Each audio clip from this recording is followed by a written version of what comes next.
사랑하는 성도 여러분, 오늘 여러분께 한 가지 질문을 드리겠습니다. 지금 이 순간 누군가 여러분의 집 문을 두드리고 있다면 어떻게 하시겠습니까? 아마 나가서 문을 열어볼 것입니다. 누가 왔는지 확인할 것입니다. 그런데 만약 그분이 예수님이시라면 어떻게 하시겠습니까? 당연히 문을 활짝 열 것입니다. 그런데 놀라운 사실이 있습니다.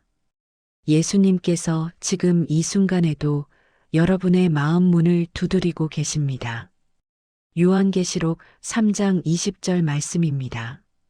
볼지어다 내가 문 밖에 서서 두드리노니 누구든지 내 음성을 듣고 문을 열면 내가 그에게로 들어가 그와 더불어 먹고 그는 나와 더불어 먹으리라. 이 말씀을 들으면서 가슴이 뛰지 않으십니까? 우주의 창조주이신 예수님께서 문 밖에 서 계십니다. 두드리고 계십니다. 기다리고 계십니다. 저는 지난주에 한 권사님을 만났습니다. 64세 권사님이었습니다. 35년 동안 교회를 다니셨습니다. 성가대에서 봉사하셨습니다. 구역장도 하셨습니다. 그런데 이 권사님이 제게 고백하셨습니다. 목사님, 저는 35년 동안 교회를 다녔습니다. 예배도 빠지지 않았습니다. 헌금도 충실히 했습니다. 봉사도 열심히 했습니다. 그런데 솔직히 고백하면 예수님을 제 마음에 모신 적이 없는 것 같습니다. 예수님이 문 밖에 계신 것 같습니다. 제 마음 안에 계신 게 아니라 밖에 계신 것 같습니다. 저는 그분의 손을 잡고 물었습니다. 권사님, 언제부터 그렇게 느끼셨습니까? 권사님이 대답하셨습니다. 사실 처음부터였습니다. 저는 남편 따라 교회를 나왔습니다. 교회 문화가 좋아서 계속 다녔습니다. 성도들이 따뜻해서 다녔습니다. 그런데 정작 예수님과 개인적인 만남은 없었습니다. 35년입니다. 35년 동안 교회를 다니면서 예수님을 마음에 모시지 않았다는 것입니다. 이것이 오늘날 한국 교회의 현실입니다. 교회는 다니지만 예수님은 문 밖에 계신 현실. 종교는 있지만 관계는 없는 현실. 오늘 이 영상을 클릭하신 것은 우연이 아닙니다. 예수님께서 지금 여러분의 마음 문을 두드리고 계십니다. 오늘 저는 여러분께 7가지 진실을 말씀드리겠습니다. 문을 두드리시는 예수님에 대한 7가지 진실입니다. 그런데 마지막 7번째를 놓치면 앞에 6가지는 아무 소용이 없습니다. 끝까지 들으십시오. 여러분의 영혼이 달린 문제입니다. 지금 댓글에 이렇게 고백하십시오. 예수님, 제 마음 문을 두드려 주소서. 제가 듣고 열 수 있게 해주소서. 윌리엄 홀만 헌트라는 화가가 있었습니다. 그는 요한계시록 3장 20절을 보고 감동을 받았습니다. 그래서 이 말씀을 그림으로 그렸습니다. 빛을 들고 문을 두드리시는 예수님의 모습을. 그림이 완성되었을 때 한 친구가 물었습니다. 이 그림에 실수가 있는 것 같은데요. 문에 손잡이가 없네요. 헌트가 대답했습니다. 실수가 아닙니다. 이 문은 마음의 문입니다. 마음의 문은 안쪽에만 손잡이가 있습니다. 밖에서는 열 수 없습니다. 안에서만 열 수 있습니다. 여러분, 이것이 핵심입니다. 예수님께서 문을 두드리시지만 강제로 여시지 않습니다. 우리가 열어야 합니다. 우리의 선택입니다. 우리의 결단입니다. 댓글에 성령님 제게 여는 용기를 주소서 고백하십시오. 첫 번째로 예수님께서 문 밖에 서 계신다는 놀라운 사실입니다. 많은 사람들이 이렇게 생각합니다. 예수님은 높고 높은 곳에 계신다고, 우리와는 상관없는 분이라고, 멀리 떨어져 계신다고. 아닙니다. 예수님께서 지금 여러분의 마음 문 바로 밖에 서 계십니다. 가까이 계십니다. 요한계시록 3장 20절은 볼지어다로 시작합니다. 보라는 것입니다. 주목하라는 것입니다. 놓치지 말라는 것입니다. 내가 문 밖에 서서 문 밖입니다. 아닙니다. 왜 밖에 계실까요? 초대받지 못했기 때문입니다. 문이 닫혀 있기 때문입니다. 이 말씀은 원래 라오디게아 교회에 주신 말씀입니다. 라오디게아 교회를 아십니까? 부유한 교회였습니다. 부족한 것이 없는 교회였습니다. 요한계시록 3장 17절에 이렇게 기록되어 있습니다. 내가 말하기를 나는 부자라 부유하여 부족한 것이 없다 하나 내 공고한 것과 가련한 것과 가난한 것과 눈먼 것과 벌거벗은 것을 알지 못하는도다. 스스로는 부자라고 생각했습니다. 부족한 것이 없다고 생각했습니다. 하지만 하나님께서 보시기에는 공고했습니다. 가련했습니다. 가난했습니다. 눈이 멀었습니다. 벌거벗었습니다. 왜 그랬을까요? 예수님이 문 밖에 계셨기 때문입니다. 교회 안에 예수님이 안 계셨기 때문입니다. 예배는 드리는데 예수님이 안 계신 교회. 찬양은 하는데 예수님이 안 계신 교회. 기도는 하는데 예수님이 안 계신 교회. 상상이 되십니까? 그런데 이것이 오늘날 많은 교회의 현실입니다. 그리고 많은 성도들의 현실입니다. 저는 작년에 한 장로님을 만났습니다. 71세 장로님이었습니다. 40년 동안 교회를 섬기셨습니다.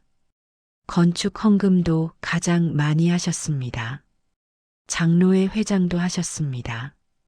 그런데 최근에 큰 병에 걸리셨습니다. 간암 말기였습니다. 석 달밖에 남지 않았다는 선고였습니다. 그분이 병실에서 제게 말씀하셨습니다. 목사님, 저는 40년 동안 교회를 위해 살았습니다. 시간도 바쳤습니다. 돈도 바쳤습니다. 헌신도 했습니다. 그런데 막상 죽음 앞에 서니까 두렵습니다. 예수님이 제 안에 계신지 확신이 없습니다. 제가 예수님을 믿은 건지 아니면 교회를 믿은 건지 모르겠습니다. 저는 그분에게 물었습니다. 장로님, 언제 예수님을 마음에 영접하셨습니까? 그날이 기억나십니까? 장로님이 고개를 저으셨습니다. 기억나지 않습니다. 그냥 교회를 다니다 보니 장로가 되었습니다. 40년입니다. 40년 동안 교회를 섬기면서 예수님을 마음에 모신 적이 없었던 것입니다. 예수님은 줄곧 문 밖에 계셨던 것입니다. 여러분은 어떻습니까? 예수님이 여러분의 마음 안에 계십니까? 아니면 밖에 계십니까? 교회만 다니고 계십니까? 아니면 예수님과 함께 살고 계십니까? 두 번째로 예수님께서 두드리고 계신다는 놀라운 사실입니다. 문 밖에 서 계시는 것만이 아닙니다. 두드리고 계십니다. 적극적으로 초대하고 계십니다. 기다리고 계십니다. 내가 문 밖에 서서 두드리노니 현재 진행형입니다. 지금도 두드리고 계십니다. 계속 두드리고 계십니다. 포기하지 않고 두드리고 계십니다.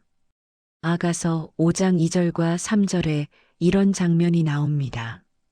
나는 잘지라도 마음은 깨었는데 나의 사랑하는 자의 소리가 들리는구나. 문을 두드려 이르기를 나의 누이, 나의 사랑, 나의 비둘기, 나의 완전한 자여 문을 열어 다오 내 머리에는 이슬이 내 머리털에는 밤이슬이 가득하였노라 하는구나. 그가 대답하되 내가 옷을 벗었으니 어찌 다시 입겠으며 내가 발을 씻었으니 어찌 다시 더럽히랴. 보십시오. 신랑이 문을 두드립니다. 머리에 이슬이 가득합니다. 밤이슬에 젖어 있습니다. 오래 기다렸다는 것입니다. 간절히 원한다는 것입니다. 그런데 신부가 뭐라고 합니까? 옷을 벗었으니 다시 입기 귀찮다고, 발을 씻었으니 다시 더럽히기 싫다고, 귀찮다는 것입니다. 불편하다는 것입니다. 이것이 오늘날 우리의 모습입니다. 예수님께서 두드리시는데 귀찮아합니다. 불편해합니다. 나중에 하겠다고 미룹니다. 저는 2개월 전에 한 집사님과 상담을 했습니다. 52세 집사님이었습니다. 20년 동안 교회를 다니셨습니다. 그런데 이 집사님에게는 비밀이 있었습니다. 15년 전부터 불륜 관계를 유지하고 있었습니다. 처음에는 실수였습니다. 한 번만 하고 끝내려고 했습니다. 하지만 끊지 못했습니다. 계속되었습니다. 15년입니다. 15년 동안 교회를 다니면서 죄를 반복했습니다. 그분이 제게 고백하셨습니다. 목사님, 저도 압니다. 이게 죄인 줄 압니다. 회개해야 하는 줄 압니다. 설교를 들을 때마다 양심이 찔립니다. 성령님께서 두드리시는 것을 느낍니다. 그런데 문을 열 수가 없습니다. 이 관계를 끊을 수가 없습니다. 너무 편안합니다. 너무 익숙합니다. 15년입니다. 15년 동안 예수님께서 문을 두드리셨습니다. 하지만 집사님은 문을 열지 않았습니다. 편안함을 선택했습니다. 죄를 선택했습니다. 결국 최근에 모든 것이 드러났습니다. 아내가 알게 되었습니다. 자녀들이 알게 되었습니다. 교회에도 소문이 났습니다. 가정이 무너졌습니다. 직장도 잃었습니다. 교회도 떠나야 했습니다. 그분이 제게 말했습니다. 목사님, 왜 진작 문을 열지 않았을까요? 예수님께서 그렇게 두드리셨는데, 15년 동안 기회가 있었는데, 이제 모든 것을 잃고 나니 후회됩니다. 여러분, 예수님께서 지금 두드리고 계십니다. 언제까지 두드리실까요? 영원히 두드리시지 않습니다. 때가 있습니다. 기회가 지나가면 끝입니다. 창세기 6장 3절에 하나님께서 이렇게 말씀하셨습니다. 나의 영이 영원히 사람과 함께 하지 아니하리니 영원히 함께 하지 않으신다는 것입니다. 때가 지나면 떠나신다는 것입니다. 세 번째로 누구든지 들어야 한다는 중요한 진실입니다. 누구든지 내 음성을 듣고 듣는 것이 먼저입니다. 많은 사람들이 듣지 못합니다. 예수님께서 두드리시는데 듣지 못합니다. 왜 그럴까요? 세상 소리가 너무 크기 때문입니다. 돈 소리, 성공 소리, 쾌락 소리, 명예 소리, 이 소리들이 너무 커서 예수님의 음성을 듣지 못합니다. 마태복음 13장에 씨 뿌리는 비유가 나옵니다. 예수님께서 이렇게 말씀하셨습니다. 마태복음 13장 22절입니다. 가시떨기에 뿌려졌다는 것은 말씀을 들으나 세상의 염려와 재물의 유혹에 말씀이 막혀 결실하지 못하는 자요. 세상의 염려입니다. 재물의 유혹입니다. 이것들이 말씀을 막습니다. 예수님의 음성을 막습니다. 로마서 10장 17절은 이렇게 선포합니다. 그러므로 믿음은 들음에서 나며 들음은 그리스도의 말씀으로 말미암았느니라. 들음에서 믿음이 나옵니다. 듣지 못하면 믿을 수 없습니다. 예수님께서 마태복음 11장 15절에서 이렇게 외치셨습니다. 귀 있는 자는 들을지어다. 귀가 있어도 듣지 못하는 사람들이 있습니다. 육신의 귀는 있지만 영의 귀가 막힌 사람들입니다. 저는 10년 전에 한 청년을 만났습니다. 25세 청년이었습니다. 대기업에 취직했습니다. 승승장구했습니다. 그런데 교회는 떠났습니다. 부모님이 울면서 붙잡았습니다. 교회로 돌아오라고, 예배만이라도 드리라고. 하지만 청년은 거부했습니다. 너무 바쁩니다. 주말에는 쉬어야 합니다. 친구들도 만나야 합니다. 2년이 지났습니다. 3년이 지났습니다. 5년이 지났습니다. 그러던 어느 날 회사에서 부정비리가 발각되었습니다. 청년도 연루되었습니다. 억울했습니다. 상사의 지시를 따랐을 뿐인데, 하지만 모든 책임이 청년에게 전가되었습니다. 해고되었습니다. 전과자가 되었습니다. 그때 청년이 교회로 돌아왔습니다. 울면서 고백했습니다. 목사님, 하나님께서 5년 동안 제게 말씀하셨던 것 같습니다. 돌아오라고, 회개하라고, 교만을 버리라고. 하지만 저는 듣지 않았습니다. 너무 바빴습니다. 세상 소리가 너무 컸습니다. 이제야 듣습니다. 모든 것을 잃고 나서야 듣습니다. 여러분, 지금 들으십시오. 모든 것을 잃기 전에 들으십시오. 예수님의 음성에 귀 기울이십시오. 네 번째로 문을 여는 것은 우리의 선택이라는 결정적 진실입니다. 누구든지 내 음성을 듣고 문을 열면 문을 여는 것은 우리의 몫입니다. 예수님께서 강제로 여시지 않습니다. 우리가 열어야 합니다. 우리의 의지입니다. 우리의 결단입니다. 우리의 선택입니다. 하나님께서 인간에게 주신 가장 큰 선물이 무엇인지 아십니까? 자유의지입니다.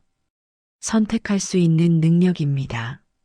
신명기 30장 19절에서 하나님께서 이렇게 말씀하십니다. 내가 오늘 하늘과 땅을 불러 너희에게 증거를 삼노라. 내가 생명과 사망과 복과 저주를 내 앞에 두었은즉 너와 내 자손이 살기 위하여 생명을 택하라. 택하라는 것입니다. 선택하라는 것입니다. 강요하지 않으신다는 것입니다. 여호수아 24장 15절에서 여호수아는 이렇게 외쳤습니다.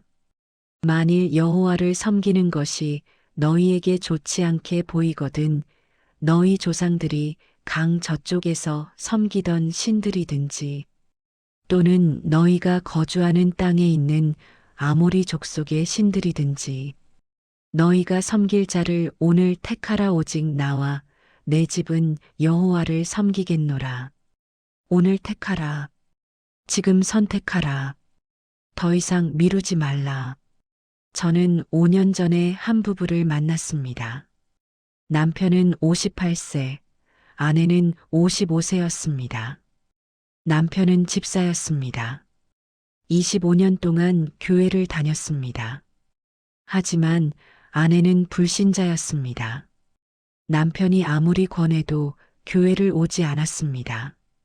그러던 어느 날 아내가 유방암 진단을 받았습니다. 3기였습니다. 수술을 했습니다. 항암 치료를 했습니다. 1년 동안 투병했습니다. 그 과정에서 남편이 간절히 기도했습니다. 하나님, 제 아내를 살려주세요.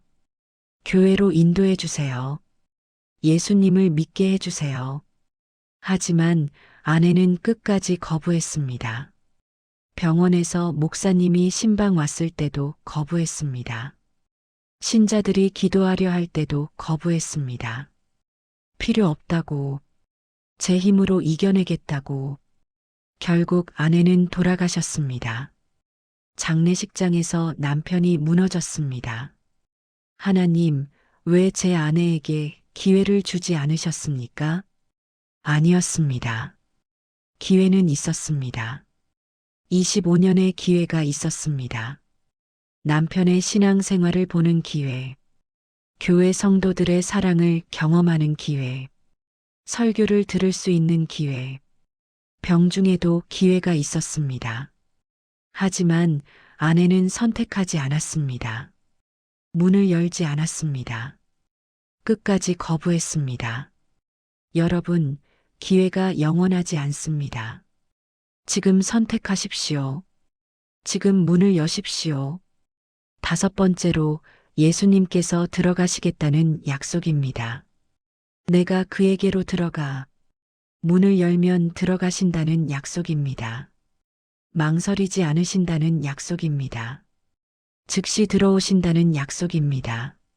많은 사람들이 걱정합니다. 내가 문을 열어도 예수님께서 들어오실까? 나 같은 죄인을 받아주실까? 내 과거를 아시는데도 받아주실까? 그 대답이 여기 있습니다. 내가 그에게로 들어가 반드시 들어가신다는 것입니다. 누가복음 15장에 탕자의 비유가 나옵니다. 아들이 집을 떠났습니다.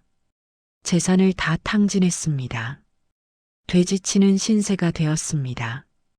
그제야 정신이 들었습니다. 아버지께로 돌아가야겠다고, 종으로라도 받아달라고 해야겠다고. 누가복음 15장 20절입니다. 이에 일어나서 아버지께로 돌아가니라. 아직도 거리가 먼데. 아버지가 그를 보고 측은히 여겨 달려가 목을 안고 입을 맞추니. 아직도 거리가 먼데. 아버지가 먼저 달려갔습니다. 기다리고 계셨던 것입니다. 목을 안았습니다. 입을 맞췄습니다. 아들의 고백도 듣기 전에, 회개도 듣기 전에 먼저 받아주셨습니다. 이것이 우리 하나님이십니다. 이것이 예수님이십니다. 문을 열기만 하면 즉시 들어오십니다. 저는 3년 전에 한 남자를 만났습니다. 43세 남자였습니다. 조직 폭력배였습니다. 20년 동안 깡패 생활을 했습니다. 사람을 때렸습니다. 협박했습니다. 돈을 뺏었습니다. 감옥도 5번 갔습니다. 그러던 어느 날 큰 싸움이 있었습니다. 상대방이 중상을 입었습니다. 이 남자도 다쳤습니다. 병원에 입원했습니다. 그때 한 전도사님이 신방을 오셨습니다. 처음에는 거부했습니다. 나 같은 놈한테 무슨 하나님이냐고. 나는 지옥 갈 놈이라고. 하지만 전도사님이 계속 찾아오셨습니다. 일주일에 3번씩, 한 달 동안, 그리고 이 말씀을 전해주셨습니다. 요한계시록 3장 20절. 예수님께서 문 밖에서 두드리신다고. 문을 열기만 하면 들어오신다고. 어떤 죄인이든 받아주신다고.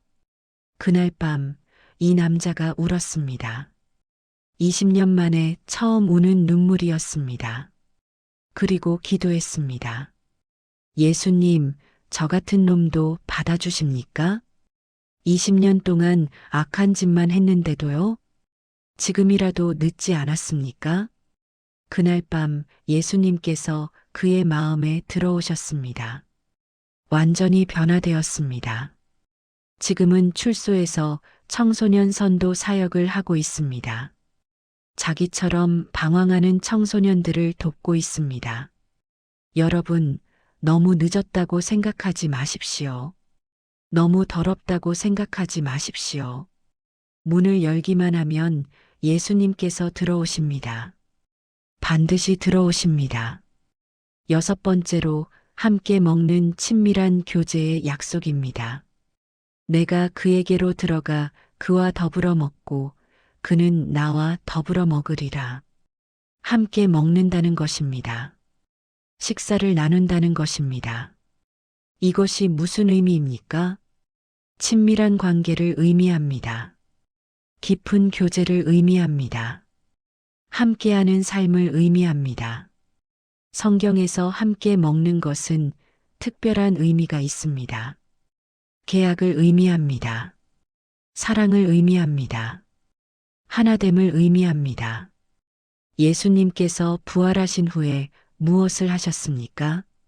제자들과 함께 식사하셨습니다. 누가복음 24장 30절입니다. 그들과 함께 음식 잡수실 때에 떡을 가지사 축사하시고 떼어 그들에게 주시니 함께 먹으셨습니다.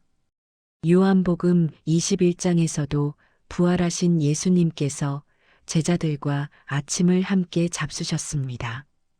왜 그러셨을까요?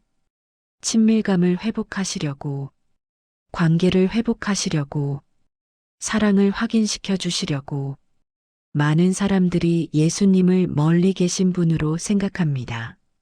높고 높은 곳에 계신 분으로, 우리와는 상관없는 분으로. 아닙니다. 예수님께서 함께 식사하기를 원하십니다. 친구처럼 대화하기를 원하십니다. 가까이 하기를 원하십니다. 요한복음 15장 15절에서 예수님께서 이렇게 말씀하셨습니다. 이제부터는 너희를 종이라 하지 아니하리니 종은 주인이 하는 것을 알지 못함이라 너희를 친구라 하였노니 내가 내 아버지께 들은 것을 다 너희에게 알게 하였음이라. 친구라고 하셨습니다. 종이 아니라 친구라고. 저는 6년 전에 한 집사님의 간증을 들었습니다. 45세 집사님이었습니다. 15년 동안 신앙생활을 했지만 형식적이었습니다. 주일만 교회 나왔습니다. 기도도 형식적으로 했습니다. 성경도 가끔 읽었습니다. 그러던 어느 날 큰 사업 실패를 겪었습니다. 10억 원의 빚을 졌습니다. 가정도 흔들렸습니다. 절망했습니다. 그때 새벽 기도회에 나가기 시작했습니다. 처음에는 억지로 나갔습니다. 하지만 계속 나갔습니다. 한 달, 두 달, 세 달. 그러던 어느 날 새벽 기도하는데 눈물이 났습니다. 예수님의 임재를 느꼈습니다. 예수님께서 옆에 앉아 계신 것 같았습니다. 위로해 주시는 것 같았습니다. 함께 계신 것 같았습니다. 그 후로 완전히 달라졌습니다. 기도가 대화가 되었습니다. 성경이 연애 편지가 되었습니다. 예배가 만남이 되었습니다. 집사님이 말했습니다. 15년 동안 종교 생활을 했습니다. 하지만 이제는 관계입니다. 예수님과의 친밀한 관계입니다. 매일 함께 식사하는 관계입니다.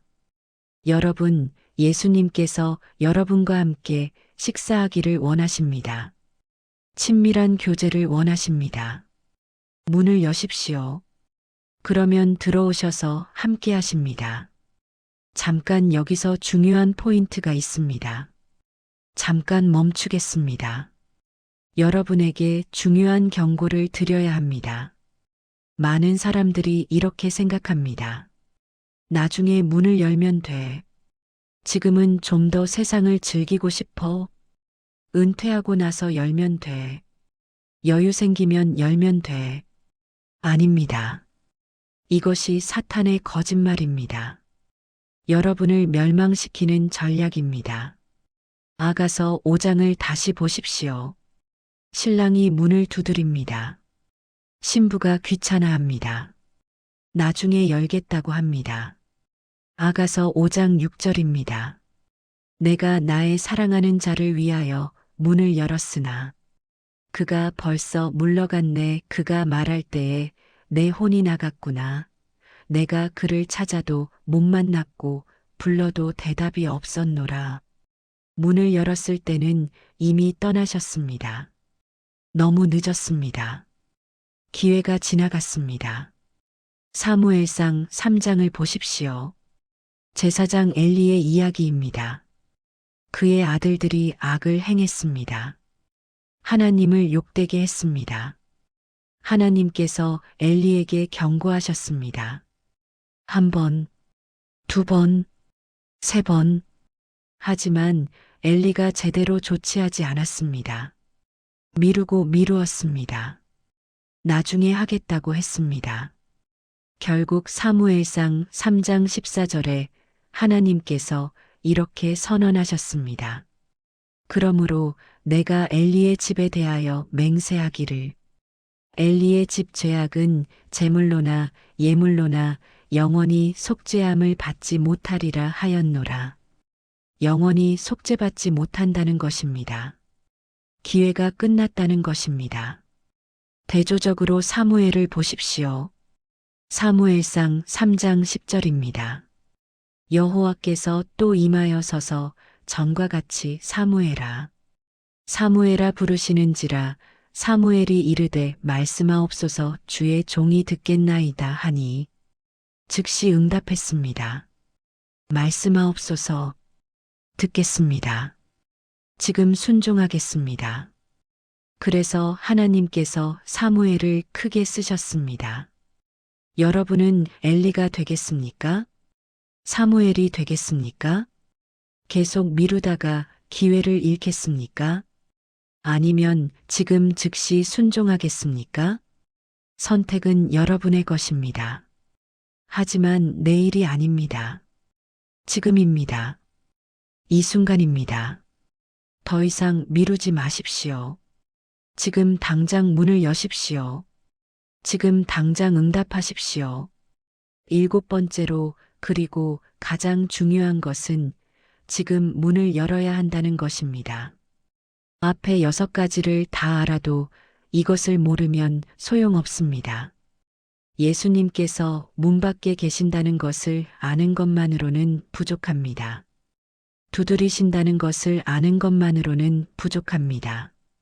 들어야 한다는 것을 아는 것만으로는 부족합니다.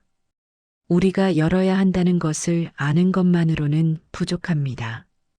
들어오신다는 것을 아는 것만으로는 부족합니다. 함께 먹으신다는 것을 아는 것만으로는 부족합니다. 실제로 문을 열어야 합니다. 지금 열어야 합니다. 이 순간 열어야 합니다. 고린도후서 6장 2절은 이렇게 외칩니다. 보라, 지금은 은혜 받을 만한 때요. 보라, 지금은 구원의 날이로다. 지금입니다. 오늘입니다. 이 순간입니다. 내일을 기약하지 마십시오. 히브리서 3장 7절과 8절은 이렇게 경고합니다. 그러므로 성령이 이르신 바와 같이 오늘 너희가 그의 음성을 듣거든 광야에서 시험하던 날에 거역하던 것 같이 너희 마음을 완고하게 하지 말라. 오늘 들으라는 것입니다. 마음을 완고하게 하지 말라는 것입니다. 저는 작년에 한 할머니를 만났습니다. 87세 할머니였습니다. 평생 교회를 거부하셨습니다. 자녀들이 수없이 권했습니다. 손주들이 울면서 부탁했습니다. 하지만 거부하셨습니다. 필요 없다고, 나는 내 힘으로 살겠다고. 그러던 어느 날 할머니가 쓰러지셨습니다. 뇌출혈이었습니다. 병원에 실려갔습니다. 의식을 회복하셨을 때 제가 신방을 갔습니다. 할머니, 지금이라도 예수님을 영접하시겠습니까? 할머니가 고개를 저으셨습니다. 아직은 아닙니다. 좀 더 살펴보겠습니다. 생각해 보겠습니다. 이틀 후 할머니는 다시 의식을 잃으셨습니다. 그리고 그대로 돌아가셨습니다. 장례식장에서 자녀들이 통곡했습니다.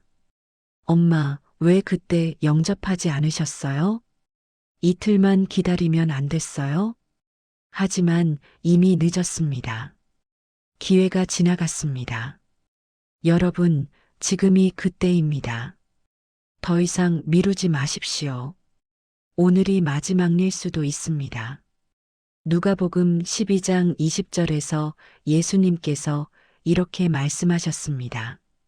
하나님은 이르시되 어리석은 자여 오늘 밤에 내 영혼을 도로 찾으리니 그러면 내 준비한 것이 누구의 것이 되겠느냐 하셨으니 오늘 밤입니다. 예고 없이 옵니다. 준비 없이 맞이할 수 있습니다. 야고보서 4장 14절은 이렇게 경고합니다. 내일 일을 너희가 알지 못하는도다. 너희 생명이 무엇이냐? 너희는 잠깐 보이다가 없어지는 안개니라. 안개입니다. 잠깐 보이다가 사라집니다. 그러니 지금 문을 여십시오. 지금 예수님을 영접하십시오.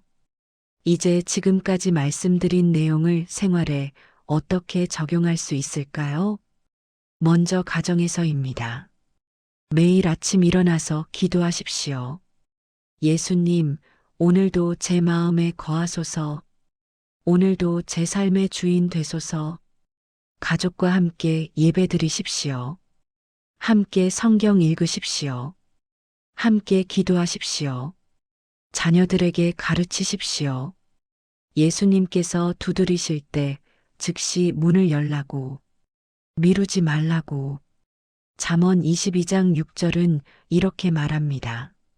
마땅히 행할 길을 아이에게 가르치라 그리하면 늙어도 그것을 떠나지 아니하리라. 지금 가르치십시오. 직장에서는 어떻게 할까요? 예수님과 함께 일하십시오. 매 순간 기도하십시오. 결정할 때마다 물으십시오. 예수님, 이것이 주님의 뜻입니까? 동료들을 사랑으로 대하십시오. 그것이 문을 여는 삶입니다. 골로새서 3장 23절은 이렇게 명령합니다. 무슨 일을 하든지 마음을 다하여 주께 하듯 하고 사람에게 하듯 하지 말라. 주께 하듯 일하십시오. 교회에서는 어떻게 할까요? 진정한 예배를 드리십시오. 형식이 아니라 마음으로, 의무가 아니라 사랑으로 예수님과 친밀한 교제를 나누십시오. 요한복음 4장 23절과 24절에서 예수님은 이렇게 말씀하셨습니다. 아버지께 참되게 예배하는 자들은 영과 진리로 예배할 때가 오나니 곧 이때라. 아버지께서는 자기에게 이렇게 예배하는 자들을 찾으시느니라. 하나님은 영이시니 예배하는 자가 영과 진리로 예배할지니라. 영과 진리로 예배하십시오. 이제 7가지를 간단히 요약하겠습니다. 첫째, 예수님께서 문 밖에 서 계십니다. 가까이 계십니다. 둘째, 예수님께서 두드리고 계십니다. 포기하지 않으십니다. 셋째, 우리가 들어야 합니다. 귀를 열어야 합니다. 넷째, 문을 여는 것은 우리의 선택입니다. 강요하지 않으십니다. 다섯째, 예수님께서 들어가시겠다고 약속하십니다. 반드시 들어오십니다. 여섯째, 함께 먹으시며 친밀한 교제를 나누십니다. 친구가 되십니다. 일곱째, 지금 문을 열어야 합니다. 내일이 아닙니다. 사랑하는 성도 여러분, 이제 함께 기도하겠습니다.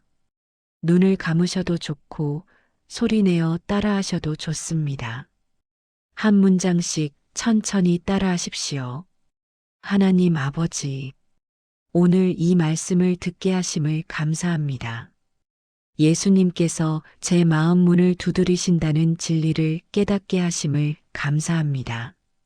저는 지금까지 문을 닫아두었습니다. 용서하여 주십시오. 저는 예수님의 음성을 듣지 않았습니다. 용서하여 주십시오. 저는 두드리심을 무시했습니다. 용서하여 주십시오. 저는 나중에 하겠다고 미뤘습니다. 용서하여 주십시오. 저는 세상 것들을 더 사랑했습니다. 용서하여 주십시오. 저는 교회만 다니고 관계는 없었습니다. 용서하여 주십시오. 저는 형식적인 신앙생활을 했습니다. 용서하여 주십시오. 이제 결단합니다. 지금 이 순간 문을 열겠습니다. 더 이상 미루지 않겠습니다. 예수님을 제 마음에 영접합니다. 제 삶의 주인으로 모시겠습니다.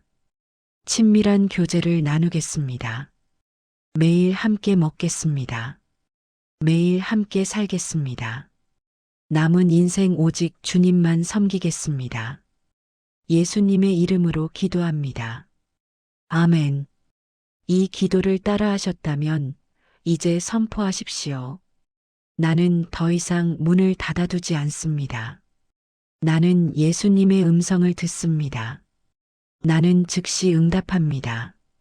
나는 예수님과 함께 삽니다. 나는 친밀한 교제를 나눕니다. 나는 매일 주님과 동행합니다. 나는 주님의 사람입니다. 이 선포가 여러분의 고백이 되었습니다. 사랑하는 성도 여러분, 오늘 이 메시지가 진심이었다면 댓글에 아멘 남겨주십시오. 그리고 댓글에 오늘 제 마음 문을 열었습니다. 고백하십시오. 여러분의 고백을 듣고 싶습니다. 이 영상이 필요한 분들께 공유해 주십시오. 지금 이 순간에도 문을 닫아둔 채 살아가는 영혼들이 있습니다. 여러분이 이 영상을 공유하면 누군가의 인생이 바뀔 수 있습니다. 구독 버튼을 누르시고 알림 설정을 해 주십시오. 매주 여러분의 영혼을 깨우는 메시지를 전하겠습니다. 하나님께서 여러분을 축복하시기를 기도합니다. 여러분의 마음에 예수님께서 거하시기를 기도합니다. 여러분의 삶이 날마다 예수님과 함께하는 삶이 되기를 기도합니다. 그리고 천국에서 다시 만나기를 소망합니다. 예수님의 이름으로 축복합니다. 아멘.